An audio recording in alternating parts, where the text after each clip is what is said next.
Oh, sagcina ubaba uNyambrose ekhipha la.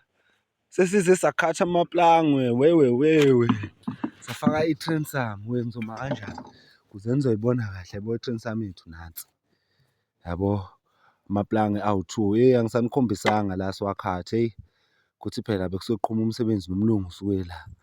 Indaba yefoni kwesinye isikhathi ayifuneki. Yabona-ke i-transom la ifakwa ngeplanga i-transom la.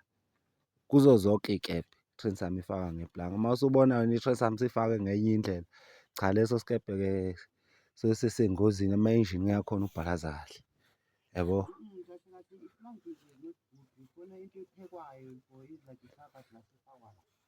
Hhayi sazobhabhadlasa-ke kahle kahle siqhubeke njengoba esaklina-ke uRazo nje, ya. Angithi Razo?